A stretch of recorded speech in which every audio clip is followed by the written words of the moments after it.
on? It's your guy X-Ray Visions, and this is another episode of Diverse Visions where I'm going to interview the notorious Tattoo Tank of Houston. What up, what up? And we're going to dig into his career and, you know, how he got started in the tattoo industry, and then y'all can see what it really looked like to be a tattoo mogul. Ooh, mogul is pushing it. Yeah, it's mogul, man. I done seen you.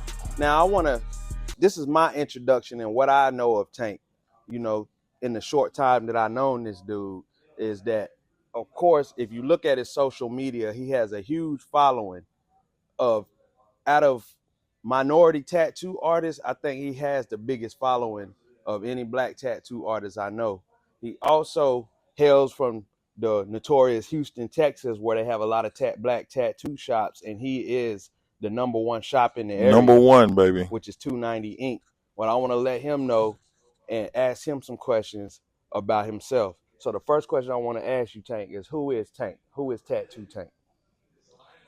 So Tattoo Tank, right? So I believe in all kind of probably weird shit that I probably won't dive so deep into, but my street name was Big Tank, and I could no longer be Big Tank.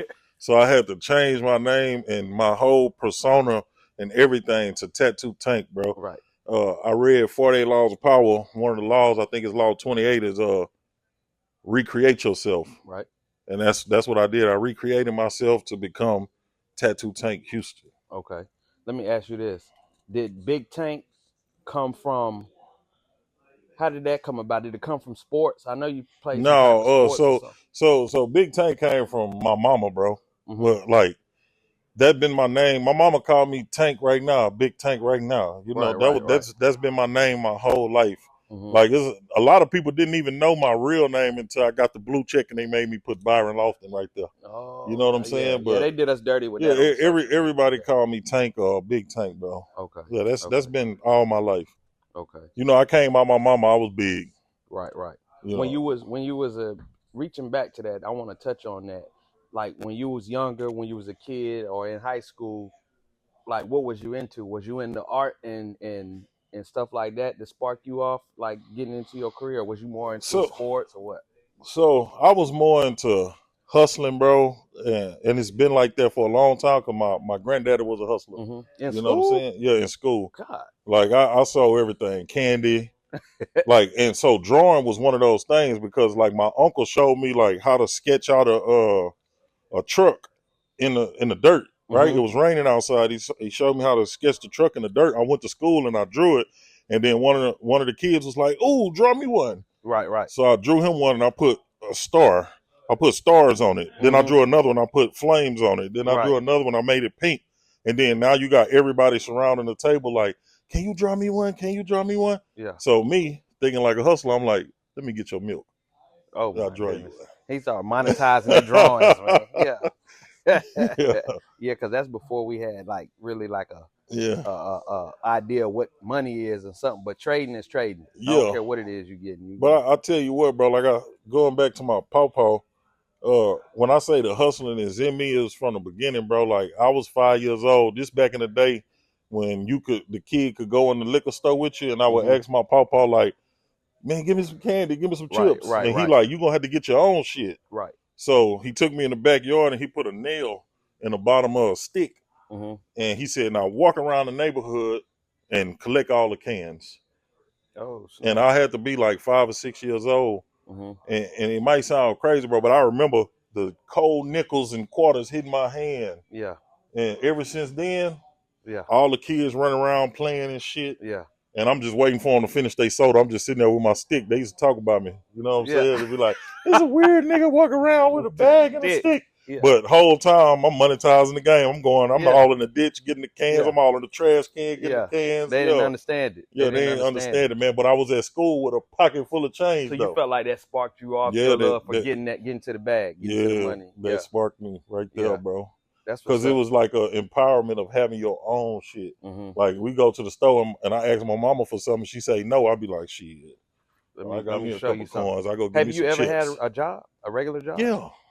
What kind of where you work at? So a lot of people don't know this about me, bro. I lived a Forrest Gump type of life, bro. What you I'd have mean been a by that? roofer. Okay. I actually tried to start my own roofing company. I Right. did fencing. I started a fencing company. Yeah. Washed cars. I was a janitor. Right. Nigga, I worked at Kroger's for about 2 weeks. Hey, I worked at IHOP for like 3 weeks. I can't see you working at Kroger's, Yeah, I man. worked. Yeah. Well, I got in trouble a lot, bro, Yeah. in Yeah. life. So getting on probation and doing all that shit, they make you get a job. You know Yeah. what I'm saying? Yeah. So I had to get jobs, bro. Yeah. But trust me, as soon as they gave me a check big enough for me to leave, I did. Yeah. What was big enough for you to leave? What you do with the check? Oh my Can we goodness. talk about We can that? talk about that. Let's talk about it. You What you? know, well, what I did with the check was I took it to the dope man. You know what I'm saying? Yeah. And I got me some little rocks, and I did my thing. So Kroger and them funded your next business venture. Yeah, man. Kroger's bought me a 100 pack of rocks, man. Oh my goodness. That was like 25 rocks. And did you go back to Kroger after that? Hell no. Okay. So you did one of them moves Sold like all on the my movie. 25 rocks that day. Yeah. I was not going back to And it was Kroger's, over. bro. He handed him the apron back. Yeah, I gave it back to him. That's lit. I can't remember, but I was in the Army for a little bit. But it's something about, I had a conversation with my kid's mom the other day, and she said that being an entrepreneur is risky. Yeah. And I said to her, because me and her brain work different, I said having a job is risky because you can always get fired. You know what I mean? Like my boy Jim Ron said, when you was born, it got risky. Exactly. It's been risky since you was born, But it man. sounded like the jobs you had, most of them, you sound like you walked away from them. They didn't like fire you or nothing. You just you had bigger things on your plate. Well, I did get fired from one job, but it was that's something I probably want to touch on because that's when I first started seeing that, you know, that the people at the top really take advantage of people at the bottom because I was working at a government job, but they was paying us regular wages. So me with my way my brain work, I'm trying to figure out. I'm reading all the papers on the wall. I started calling people, and I figured out we were supposed to be making like $33 an hour or some shit, and they was paying us like 12. Whoa! So when I brought it to him, he was, "Who told you that? Who told you that?" Right. And I was like, "Ain't nobody tell me. I seen the paperwork on the fucking thing. Yeah. I But guess what you do got." it matter who told me that? Yeah. Is it true? Is the question? Yeah, it was true. Because You know when what I he mean? fired me, he gave me my check That's for all crazy. them hours. Yeah. So they was basically daggone Shit. embezzling putting the funds where I they want. could have sued, but he put me in the game because the check was like $5,500. Oh yeah. So he put me in the game. I would have been trying to figure out how to get more of them type of checks. Yeah. You know what I'm saying? But he wasn't gonna keep you around because you knew what was really going on. Yeah. Everybody else was still. But that just show you how scary everybody is, right? Mhm. Because everybody on the job was like, "Nah, I ain't saying nothing." I told everybody. Right. I'm like, "Bro, we supposed to be making $33 an hour." They was like, "Nah, man, I don't want to lose my job. I got a family." Woo, woo, woo. That's like almost like that slave mentality. Like I'm gonna just stay in line, so I don't want to lose what I do have. And they give niggas crumbs. But the thing that people don't realize is this: there's only a few people at the top. The people at the bottom really make the world go around. If everybody stand up at once, there's nothing they can do about it. There's nothing they can do. You know. But you know what I think people fear is they're gonna be that one person that get caught up in the mix. Yeah. Just like you know how you see on the internet, people be like, "Well, we're gonna rebel, we're gonna do this and that. Let me know when y'all ready to go to war." But don't nobody want to be that one person that get the backlash of when people do mount up and try to go against the grain of the higher powers. You know what I'm saying? But at some point, everybody is gonna have to stick together because it's only 1% at the top. Yeah. Right? The rich people, whatever, is 1%, and then everybody else make up the rest. How can 1% of people? Matter of fact, that's a good question to ask you. Through your eyes, how do you feel like that even work? 1% of people control 99%. Well, they've been doing that since the early years. What I mean early years, like the Roman Empire, they keep everybody docile and distracted. Everybody distracted, bro. You pay attention. Most people don't think for the next 5 years. They think for the weekend. You know what I'm saying? They don't want to grind it out and really achieve wealth. They want to look wealthy today. Right. You know what I'm saying? Like they created like what I call it is like an easy bake oven type of culture that we got now. Like everybody want shit instantly. I feel like that's a lot of times, not everybody wants stuff instantly, but the wanting to look like they got money, I feel Yeah, like that's the black people. that's immediate gratification. But the culture transcends black people now, because now you got white boys doing it. You got, you know, they shining, don't look like I was shining, but they still shining. You know what I'm saying? Right. That everybody's spending money prematurely. They pre balling, man. Yeah, money They that you pre don't balling. have.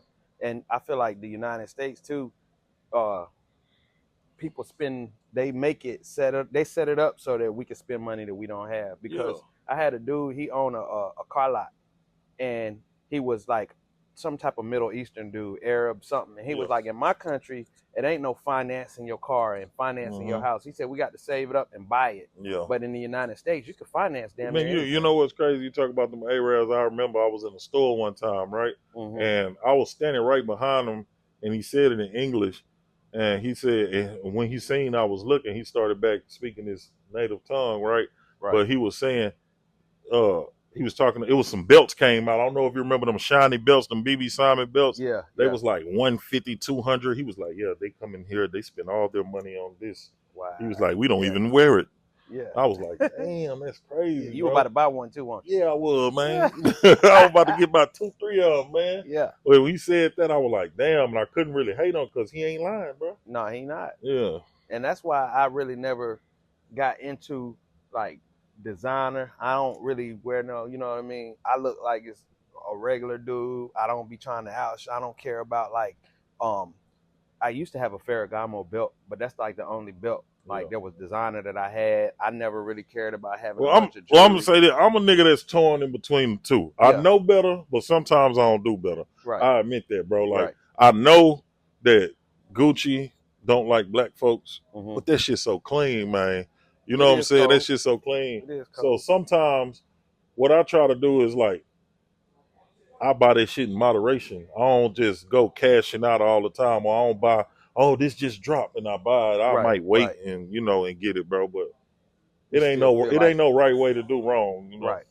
Yeah, and it's in us to shine. I feel like if you look back into the ancient civilizations and ancient times, the people, Africans, always got all this bright. They are very flamboyant people. You know what I mean? They even the kings and stuff, they got all this jewelry. They had them crowns like them Nefertiti's and all that stuff. But gold is electric, bro. It's an electric conductor. A lot of people don't know that. That's why the price of gold gonna always go up. Right. A gold is an electric conductor, and your body is electricity. We light beings. Yeah. They even, I think they even use them in some of the parts inside like iPhones. Yeah, because if you think about it, let me tell you how you know it's real. If you go get you a piece of chain right now, you're gonna be charged up.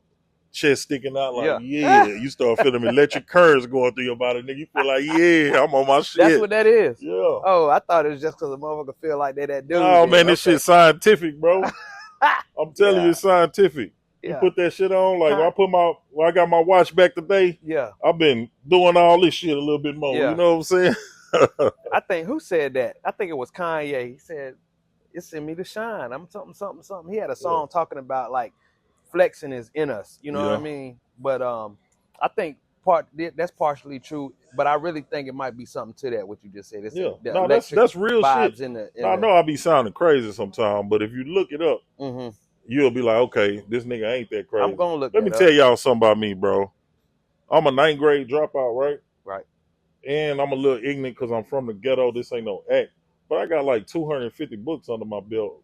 You know what I'm saying? How did you get time to read 250 books? Prison, being locked up, solitude. Right.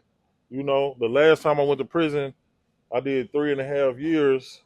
In every one of them days, which is like 1,000-something days, I read every single day. I never missed a day. And there's a lot of people that's out of prison right now that was locked up with me that'll vouch, that tell you like, bro, that nigga had a book in his face every motherfucking day. Right. Like every day, bro. So, and I'm gonna tell you, I don't feel like the average person read 10 books in their life. In their lifetime, yeah. And you done read over 200 books. 250. 250 books. 250 books. So it's a lot of knowledge swimming up in there. What was your favorite type of material to read when you was reading all these books? I mean, or what helped you out the most? I ain't gonna lie, 48 Laws of Power helped me a lot, and I know that that's like a go-to book for everybody, but I can't lie, 48 Laws of Power helped me a lot, bro. Right. I read that too. And I'm gonna keep it. I'm torn between 48 laws of power only because I'm an entrepreneur. I feel like I'm an intelligent dude, but I feel like I try to, in my older age, I try to hang my hat on my values as a person. Yeah. And 48 laws of power, It's kind of cutthroat. It's kind of cutthroat. Yeah. It's a little bit of, it's like. But you can't be a king Mhm. without a little savagery to you, man. Right. Every king willing to sacrifice everything for the throne. Right. You know what I'm saying? Because I mean, you got people depending on you. So what you gonna do? You gonna let your people not eat just because you were scared to take that risk? Right. So you saying you got to make the hard decisions, the You hard. gotta make the hard decisions. They got the saying and say, "Heavy is the head that wears the crown." And you know what I'm saying? That is definitely true. I agree with that. It's not for everybody. Also, I feel like that if you are trying to come up in this world or even survive in this world, you might not have to use those 48 laws of power, but you need to know when somebody's trying to use them on you. Yeah. So I tell people all the time, once you read books like that, that's like, to me, it's a manipulation book. Right. You realize how you've been manipulated your whole life, from No, for school, from church, to relationships to TV, to social media. Like, you realize you can see clearly the way that they manipulate things. Like, I sent to you the other day how they present the food. Yeah. They present the food like they using motor oil for syrup because it rolls slow and shit. Yeah, which was crazy because, you know, we talked about that before too. Though we were talking about how that they set the burgers. Yeah. Okay, so when they put a burger on a when what me and him talking about is how they take these product shots of this food and why your food look different on an advertisement than when you go into McDonald's and they hand you that burger. That shit look flat, sloppy, look sweet. It look weak, basically. This don't look like the burger. It don't look like the commercial. On the commercial with all the juice flying off of it, and it look all moist, and the lettuce be fresh and all that. It don't look. Some of that shit don't even be real food. Right, but yeah, and what you sent me was crazy. How like that ice cream wasn't really ice cream; it was like some sand concoction. They put it on top of the cone, and it looks so good, but it's not real. So it's like I said, man. So 48 Laws of Power is one, but then I'm a bit of a conspiracy dude. So I also like Zachariah Stitching books. What is it called? The Eighth Planet and stuff like that. Yeah. So I looked into stuff like that. Zachariah Stitching. Zachariah Stitching. Let me write that down. It's gonna blow your fucking mind. I'm gonna check that out. Zachariah Stitching gonna have you question everything. I read a little something. Yeah. You know, I wrote a book, but we ain't here to talk about that. But you know, like books, ever since I've been out of prison, I haven't been reading like that because I've been applying. Right. You know what I'm saying? Well, a lot of people get stuck on obtaining knowledge, but knowing is not enough. You gotta apply. You know what I'm saying? And that's where a lot of people fall short, man. Yeah, you gotta apply. Too busy studying, and they don't put none of it in action. You the smartest not doing shit nigga in the world. Mm-hmm. You should be ashamed. But they lied to people, Tank. They told them knowledge was power. Yeah. Knowledge really ain't power. It's the application of the knowledge. It's the application of the knowledge. Yeah. So I definitely dig that, man. So we got to that. Why? So let's talk about how you got into the tattoo game. I know you went to prison. Did you start tattooing before or after you went? I started tattooing in prison because I seen like my cellie was tattooing and he had like all the clout. I was cutting hair and selling cigarettes. I was doing all kind of shit to make money, right? But when I seen the love that the tattoo artist was getting, I was like, I want that same kind of love. Like, we go get our clothes, they get him the fresh white clothes. We go get food, they get him extra food. Like fresh white clothes. So wait, you was in TDCJ prison. Yeah, but you was in federal prison. No, you weren't in federal prison. No, you was in state. Yeah, I was in state. Okay, white. Yeah, it must be a Texas thing. Yeah, a Texas thing. Okay, but I seen the amount of love he was getting. Right. And I was like, damn, I want that too. You know what I'm saying? Right. And then he making money. Like, I'm charging 50 cents for a haircut. He charging $25 for a tattoo. In prison, that's crazy. Yeah, so it was a crazy difference. Yeah. So I was like, damn, he only had to deal with one person. Yeah. Like, not down in the barber industry because 100. Yeah, I respect the barber industry a lot, but for me personally, it wasn't enough money, bro. It wasn't enough money for me to transition out the streets. I needed something that was gonna feed my appetite. That's why I chose tattoos. Mm-hmm. Yeah, and a lot of people be telling me like, oh, he don't have the love for tattoos. I'm an artist, bro, Right. in a bunch of different ways. Tattoos just happen to be something that I landed on and it works. But I know how to do all kind of shit. I'm a carpenter. Bet you didn't know that. You know what I'm saying? Right. I'm a carpenter. I can build furniture. I can build cabinets. I could frame your fucking house. My dad had been in business 40 years. This shit is in my blood. You know what I'm saying? Right. So art to me is, like you said, it's different mediums to art. One thing I realize in life is like, if you're an artist, that means you are a creator. Everything in this building was created by an artist. You feel what I'm saying? Everything that's here had to be drew out first. It had to be designed first by an artist. So art is just not tattoos or painting or, you know what I'm saying? Right. The motherfucker who designed the car is an artist. Right. You know what I'm saying? The Because that was motherfucker created. who designed the motor or the AC system is an artist. Mm-hmm. So, yeah, man. That's crazy that you say that an artist a creator, because they say in the Bible that, God created us in his image. And he's a creator. He's that a means creator. He created us to be creators. Yeah. So do you feel like artists got a special spot in his eye? I'm so glad you said that. So I tell my artists all the time, you got a big responsibility because creators built the world. And if we, the new generation of people that's creators, now we're going to build the world. There's so many artifacts, right, that we ain't never seen. So I guess it's like kind of out of sight, out of mind to a nigga. Right. But I feel like now with this new wave of black tattoo artists coming in, it's our job to show them these artifacts instead of letting black folks walk around with Greek themed sleeves and they got that shit from us. You know what I'm saying? Like, I see a nigga with a Zeus tattoo, I damn near want to chop your arm off, nigga, because they got Oshun and Ogun. Like, we got real black characters, bro, and real black mythology from all over the world. Never forget that we indigenous to the whole planet, bro. The whole entire planet. They still got shit in Spain with the bust of different African figures from Morocco and all this kind of stuff, bro. So at least that's what I like to do. I don't let my artists come in here and get Benjamin Franklin on them, you know what I'm saying? Unless it's some money crazy, type shit. Yeah, I mean, but I don't want to put no slave owners on you, bro. Right. You know what I'm saying? Like, I want to put real black figures. We got real black figures, bro. The art that they got came from us, nigga. Please don't forget that. Yeah. And that's been big time since I've been tattooing. It's been big, like, especially when I started tattooing, people was getting like Marilyn Monroe. Yeah. Oh, that used to be one of the most. And I'm like, why are you getting Marilyn Monroe on your arm? Like, you worshiping somebody that you don't even know. You want somebody that's crazy like that, you should have just got Bootsy Collins. Exactly. We got black figures too, bro. You know what I'm saying?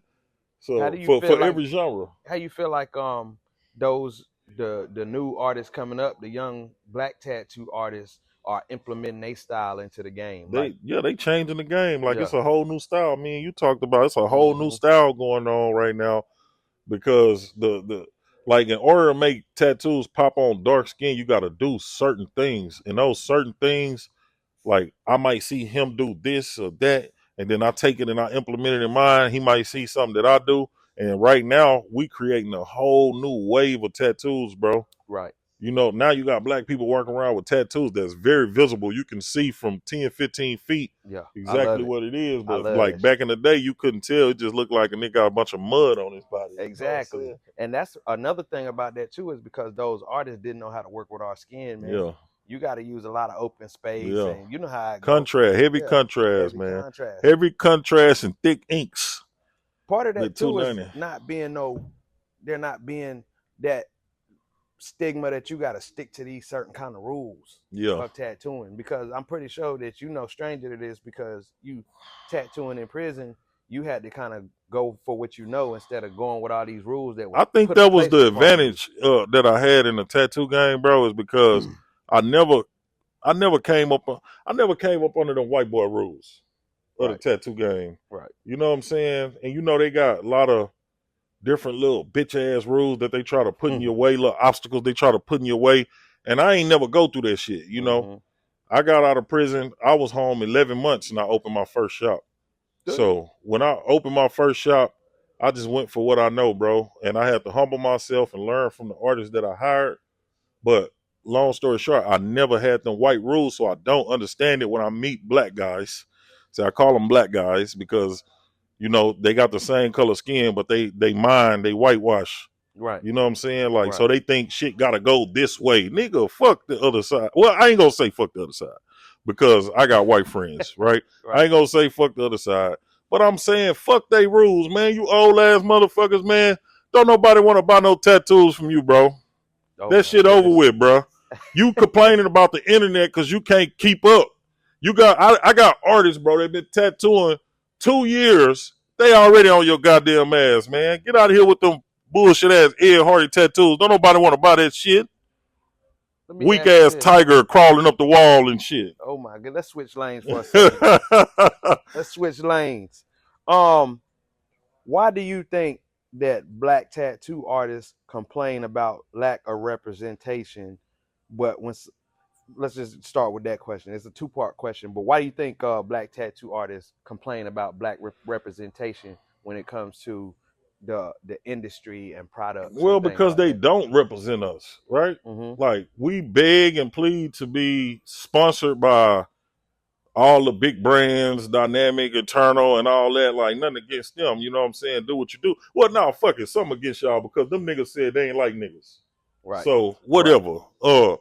But we are beg and plead to have a seat at their table, right? Mm-hmm. But then when you go to all of their advertisement, you don't see one lick of black skin. Right. Not one. And I use they shit. Well, I used to use they shit till I Right. got my own shit. You Right. know what I'm saying? But they ain't never.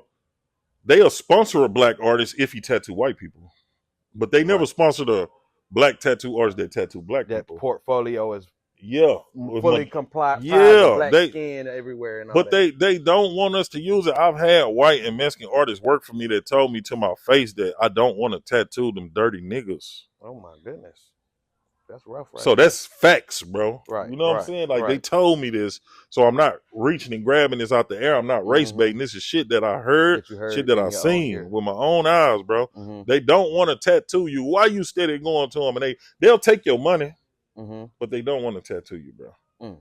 And now we got a whole new generation of black artists that tattoo black people. Right. So now So you don't have too many so excuses. being that you have a lot of these, like, because I was talking about the products, but that was more so far as the tattoo artists. But as far as the products are concerned and all these tattoo companies, what do you think is the remedy for if I'm a black tattoo artist and I don't really want to invest or send my money to somebody who don't really deal with me or want me to use not even they want my money, they want me to use my product, but I don't want to invest in them. What can I do? Where can I find like some black ink that I could use or some supplies?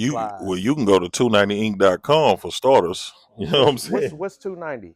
Tell us about So 290. I know two what it is, but they might not know. so 290 it started off on like some street shit and I turned it into something legal. Mm-hmm. That's best I could tell you without digging too deep into it. Right.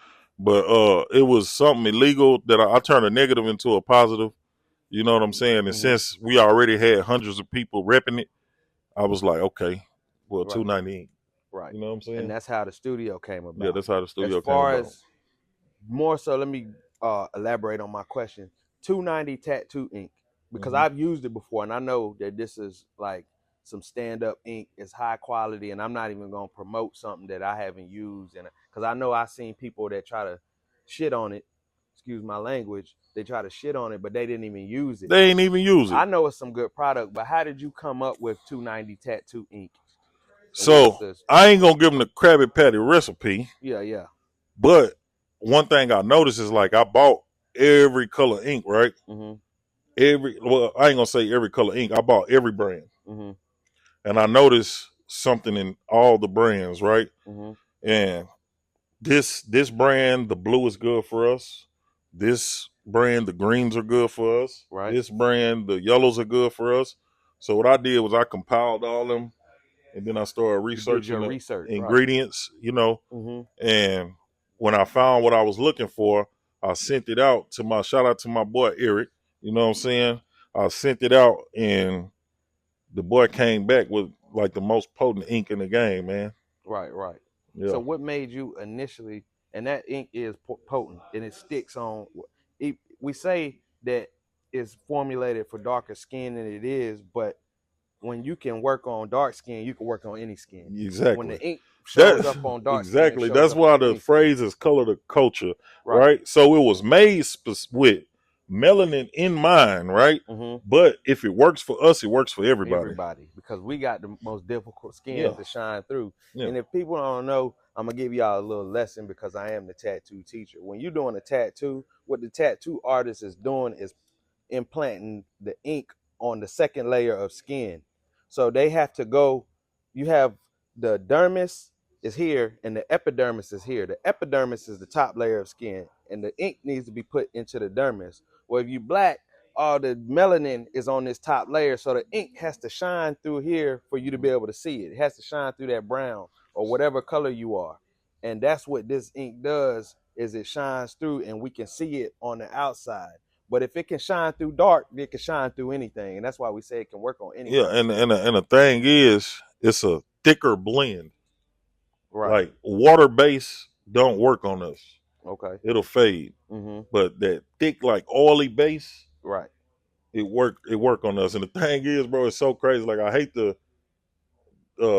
shine light on the dope game, but it's like all the shit that I learned in the dope game, I kind of applied it to this. You Right. know what I'm saying? Because it's the same shit. Some shit you mix hot, you mix cold, you mix this liquid, this has to be powder, this has to go in at this temperature or whatever, you know what I'm saying, in It's order to chemistry. make it's chemistry. So Right. what I did was came up with thicker contents. Mm-hmm. And that's why it lay on the skin so good. Mm-hmm. But and let me tell you something. 290 ink is made in America, and it's a lot of I got a lot of backlash from different tattoo artists. You know what I'm saying? I was gonna say some names, but I ain't gonna make you famous. But hey, bro, we getting made at the same labs as the ones that you like, the ones that you use. You know, if you use Allegory, if you use Dynamic, if you use Solid, if you use Industry, we're in the same labs. So what's the problem? Is the problem because I thought of it first or I acted on it first and you thought of it? Is the problem that you really don't like to buy from your people? Or they might just not like Tattoo Tank. Well, if you don't like me, then fuck you. Oh my goodness. That's just simply plain. If you don't like me, nigga. But Hey. check this out, Tank. This is what I love about the whole what you're doing and what you have done for the tattoo industry is that it's not something that you just came up with and you put a stamp on it and you was bull BS. And I done talked with you and we done sat back and chopped it up on some real players and some real business. And you did your research. You figured out first you had an idea. That first of all, you had an idea that I want to make ink that works on our skin. So you was thinking about your own people, and that's amazing. And then you said, I want to actually make this work. And a lot of people think that this is just a stamp, a gimmick that you putting on his ink just to sell some ink. But you really did your research and you really took the steps to make the best product you could to put on the market. And a lot of people don't go through that. They take the easy route. So check this out, right? So this is right here. This right here. This is the blend. This right here is some Chinese shit because I did order some Chinese shit to see what would be the difference. Right. The shit that's getting made in China, bro, is something that anybody could get. Right. So it's not gonna just per se. I couldn't say that this works for melanin, right. But this right here was made in America with my recipe in a laboratory, in a dust-free laboratory, right? And next month we're gonna be filming content. So you trying to say the green? Because you kind of lost me a little bit. You trying to say the green was made here? No. So this is two different. This is two different bottles. Oh, right. This is made in China. This is made in China. You see, we never used it. Right. So when I order some 290 ink and I'm getting which one am I? You getting made in America. Okay, so I'm not getting this Chinese. Yeah. one. No. Hell no. So I only ordered two of them, two samples, because I wanted to test it. So you had to go through a process. I went through this for 2 years, bro. You know what I'm saying? Right. For 2 years, I compared inks I buy ink just randomly from different countries, Mm-hmm. everywhere, and you know, some of my, I will admit this, some of my clients was guinea pigs. They just ain't know it. You know what I'm saying? Yeah. But I use different brands on them Hopefully you just to cut them a see. deal just so you can, you know. No, because I mean, like, say if I use some shit and it's not good, Right. I'm not using no more. I'm gonna just go Right. back over Right. Right. with the They'll shit that I never know know that though. work. Yeah, They'll never never know. know, you Right. know. But That's the crazy part about being a tattoo artist too. Sometime in your career, I don't care if you the baddest mofo low down around this town. You had to do some practicing yeah, you gotta do somewhere some to practicing, bro. figure it out. You know what So I mean? I learned how to do shit Yeah. by fucking up sometimes. Right. You know what I'm saying? Right. Did you get to the end of your what you were saying? Because I know you were saying that this here, that was the sample test. You Yeah, didn't like the one from China, so you said scratch that. yeah, And we went and we got this other one, and this is concocted and yeah, put together in the United States, yeah. which is kind of good too, because you don't have to worry about I ain't when the gotta worry about tariffs no hit, tariffs, y'all are still gonna be able to get this 290 ink. It don't regardless. matter what happens. And the You numbing know what I'm cream. saying? All this is made in America. Right. Everything that I have is made in America, and everything that I have is a recipe that I concocted myself. And this man, when he makes a recipe, that thing works because he graduated from the University of the Streets. You know what I mean? The School of Hard Knocks when it come to cooking up. I've been mixing shit. You've been mixing shit. So don't even worry about, can you cook Yeah, I can cook. food? Yeah. You look like you can But cook. yeah, but Not I trying to don't. be funny. You Yeah, look like you can no, cook. but I don't though. You know what I'm Yeah, saying? but you But I can. can. Yeah. Right. You can. I mean, I can mix up. What about the grill? Can you when I you can cook? grill. I can do Yeah, whatever, bro. yeah, I'm gonna tell you, if I want to do it, I can yeah. do it. Cause I feel like y'all people from Texas, y'all take that grilling serious. All that, Yeah. you I know. mean, I don't take it that serious Yeah. because you know I'm gonna keep me a woman cook for me, man. You know what I'm Oh saying? my But goodness. because Yeah. I'll be outside working, you know what I'm Mm-hmm. saying? So I need me a woman that can Okay. cook for me. Okay. But I mean, basically, bro, anything that I put my mind to, Right.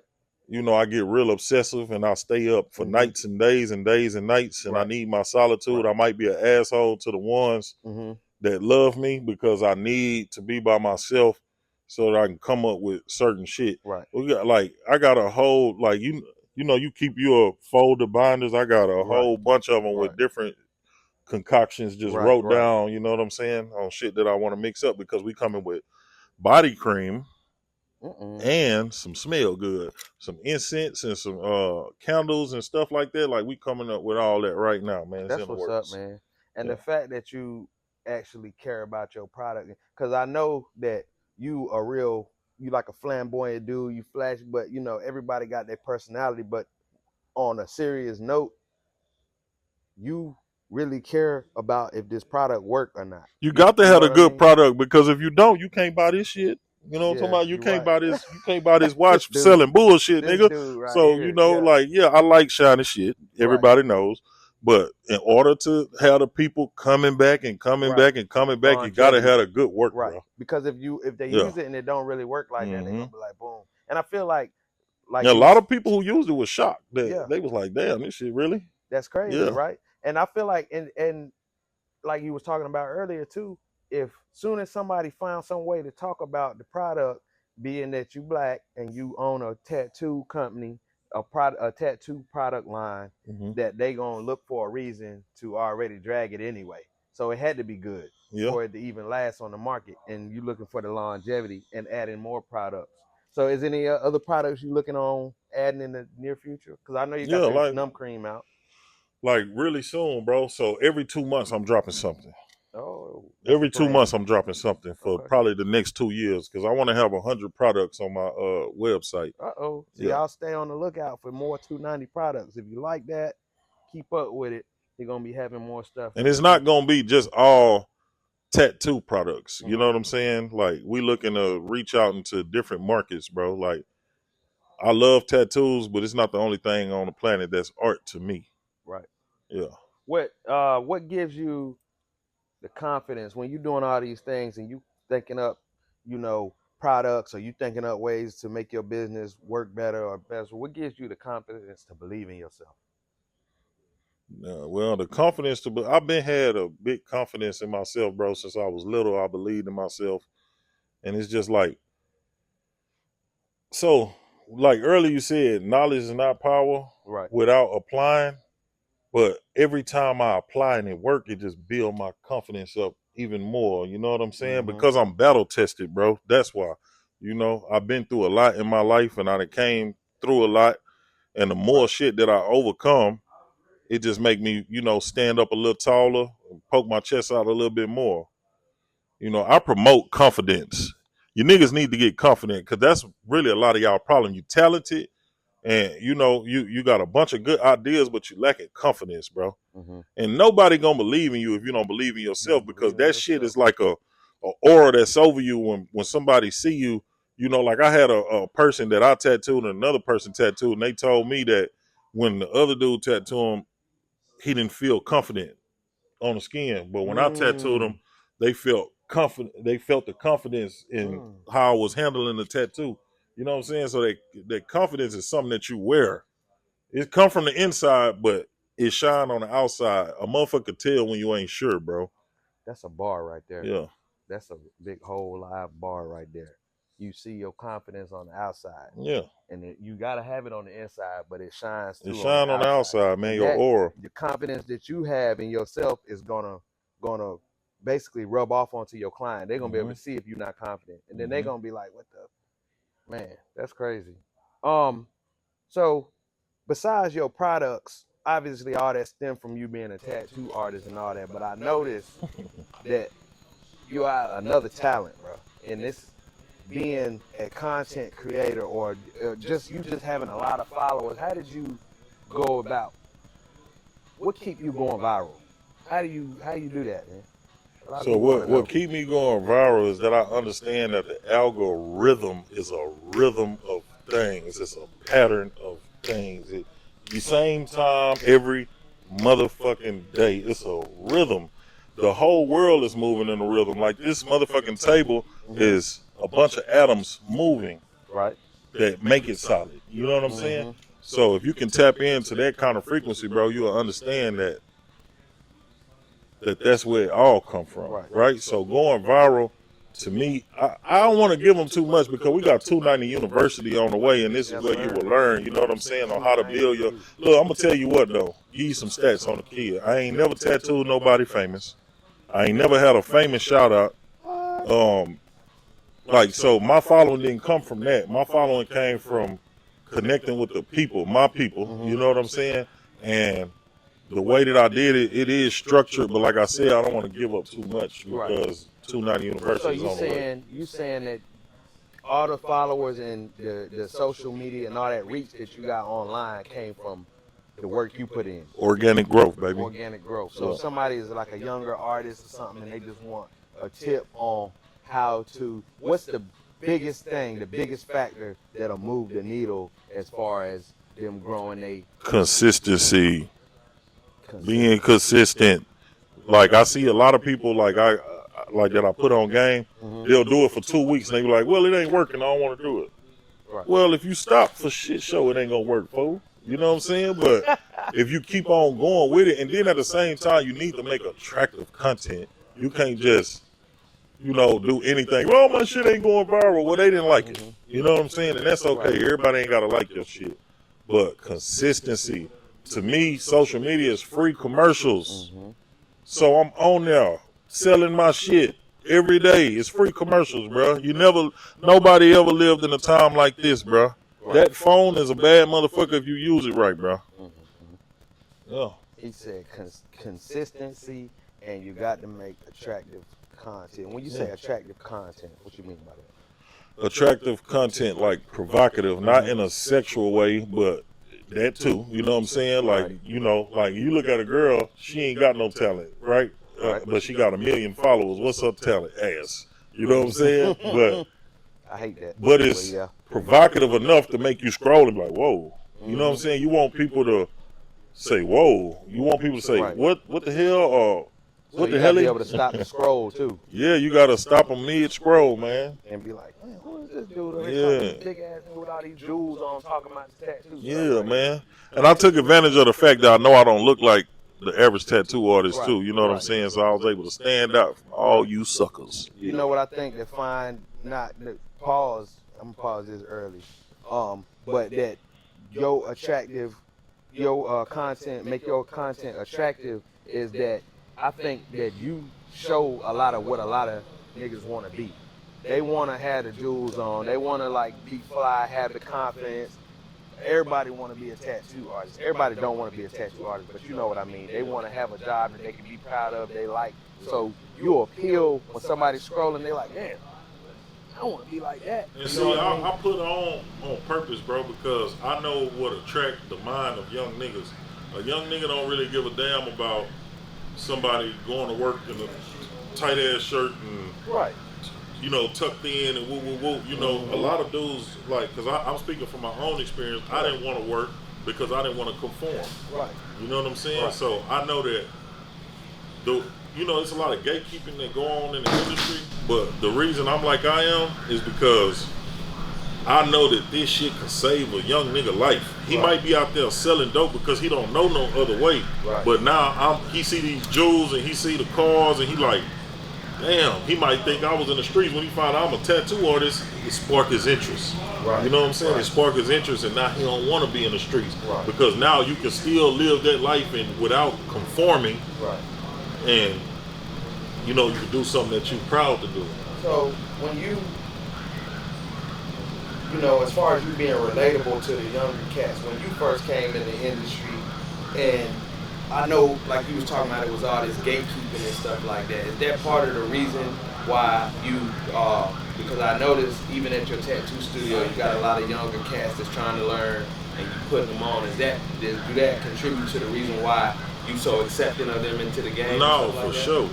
Because why would you turn a young nigga down that's trying to change his life? Mm-hmm. You know what I'm saying? Now, for sure, we can't help everybody, but the ones that we can help, why wouldn't you? Right. You know what I'm saying? Because it's enough to go around for everybody, bro. And I just never been selfish like that. Like, I've been able to build teams because I spread the money around, bro. I make sure that everybody is eating.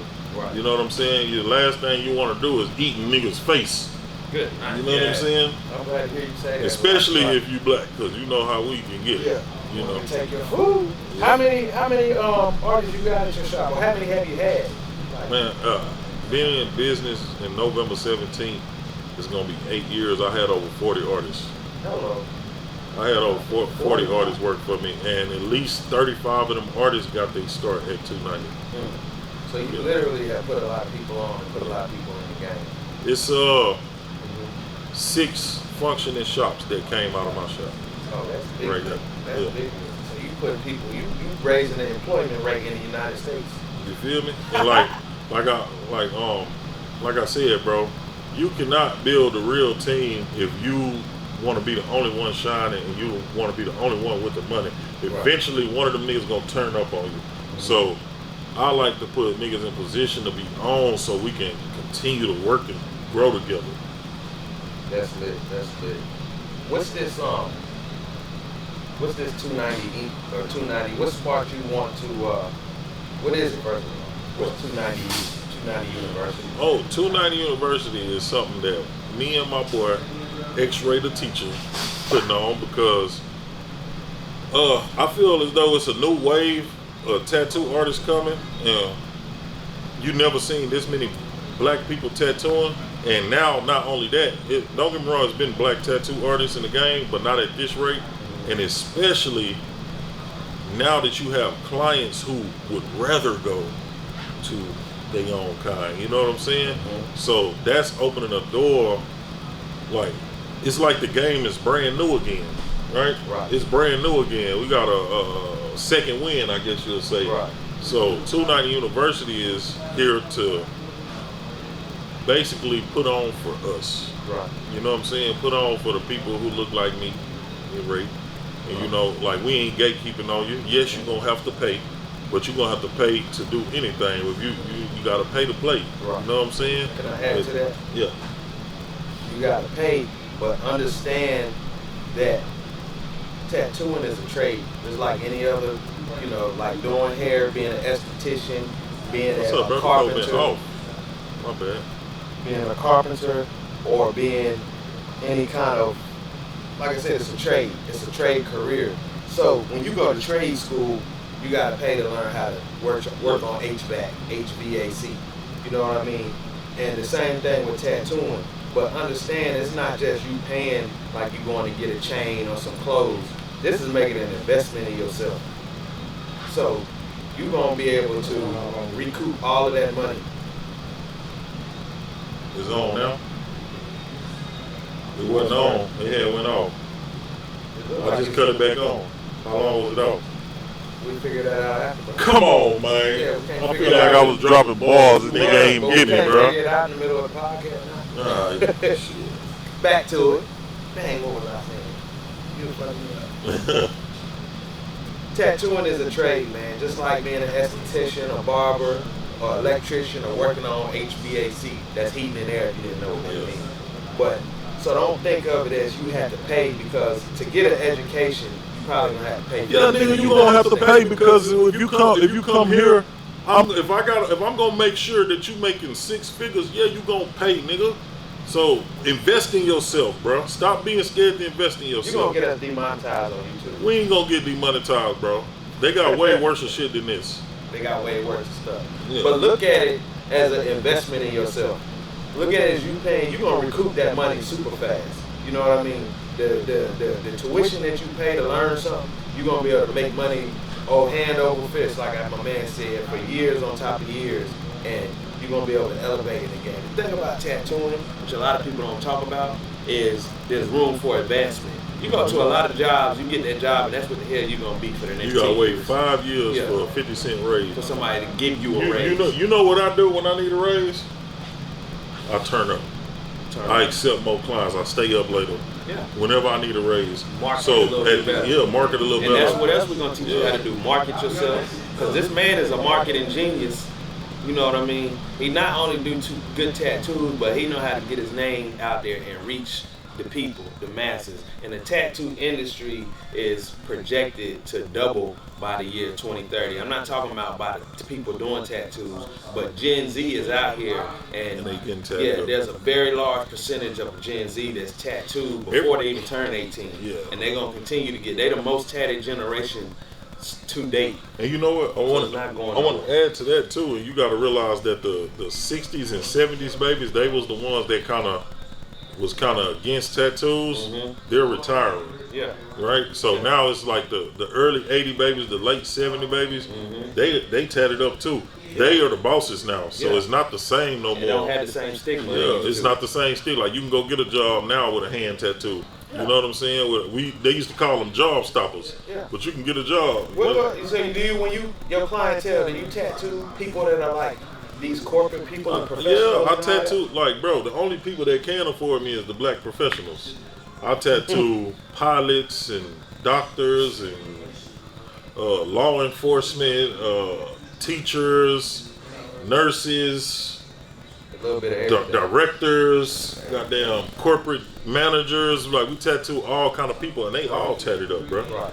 You know what I'm saying? They all, and some of them got visible tattoos too. It's a new culture, man. It's like almost like the norm now to be tattooed. It's not even out of the normal no more. That's just the standard in the United States. It's kind of more so now, like, damn, you ain't got no tattoos? Yeah, it looks crazy. And that's the thing, you fellas, man, if you out here on the beach, you out here summertime, and you call yourself out here trying to get to these ladies and stuff, man, you ain't got no tattoos, bro. Come on, man. Step up your game, man. Get your ink up. You ain't cool, man. You look square as hell without a damn tattoo, bro. They say niggas with no tattoos close the door like this. Boop. Oh, we getting canceled now.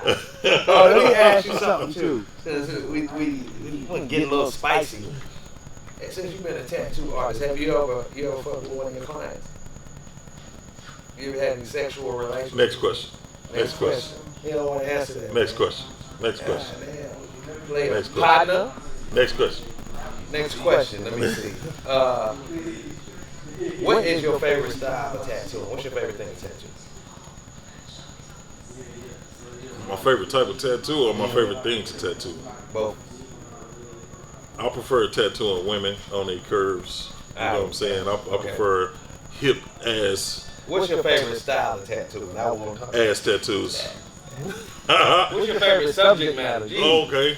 Black women. So I guess you just answered my question. Black women. Black women. I tattoo a lot of black women. Like not my client. I mean, I tattoo like black faces faces and stuff like that. Yeah, I tattoo black faces. I like to do faces, bro, because sometimes tattoos can get so repetitious that everything feels like you're just doing the same shit over and over. But when it comes to like a portrait or a face, it's different every time.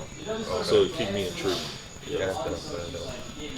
So when can we, before we start wrapping it up, when can we expect this 290 University to get out here, so some of them young people in Houston that want to get on in the tattoo game and they want to learn from Tank and they want to learn from X-Ray and they want to get put on? Because part of the beauty in this program is that you're not just learning how to tattoo, you actually got somewhere to go once you learn how to tattoo. You're going to have a job. If you perform and you graduate in your major, if you graduate summa cum laude, you got somewhere to sit your body. You know what I mean? And not only that, we building a new shop according to how y'all graduate, right? And we're streaming and we're recording so that the audience can grow with you. That is gonna build your clientele, right? So you're getting more than just somebody telling you, make a straight line. You know what I'm saying? And it's like best of both worlds because Ray is a teacher. He know how to tell you all the technical aspects of this, right? And me, I know how to market. So it's like best of both worlds, bro. When you come, you get best of both worlds. When can we be looking for that? Just a ballpark. Ballpark, I'm thinking July. Boom. Yeah, I'm thinking July. We're gonna start 290U. You don't have to put this podcast out here. We can't be playing around. Nah, man. I don't like to play, man. I don't like to wait on shit, nigga. Let's get it. That's another thing too, man. It's a bar. He spit a lot of bars and jewels in his podcast. But that's one thing I can say personally since I've been knowing him. I've been knowing Tank a short time, and we kind of, he was a nigga after my own heart, bro, because we really got a whole lot in common, but I like the way he worked. And the main thing I can say about this man is that he don't have no kind of chill. He will pull the trigger before you didn't figure the idea all the way out. He started executing, and I like that, man. And that's the thing that holds a lot of people back is you get to thinking too much, man, and you get to worrying about it. So what? How do you do that, man? How you look at that quote on my wall right there? Bruce Lee, nigga. Knowing is not enough. We must apply. Willing is not enough. We must do. I live by certain philosophies, bro. Right. I encourage you, nigga, go get you some philosophy in your life. It'll make you think about life in a totally different way. You know what I'm saying? Like, so you can be willing to do some shit, but are you gonna do it? You know what I'm saying? And that's what always gonna draw the line in the sand for the niggas that's making it happen and the niggas that let it happen to them. Y'all heard it, man. Execute. Knowledge is not power. Execution is power. I like that, man. I appreciate you coming through. I actually can't do your spot, but I appreciate you. He in full character mode. Dropping these bars on these people, man. And we're going to do this again shortly, bro. Appreciate it, big dog. All right, y'all tune in next time.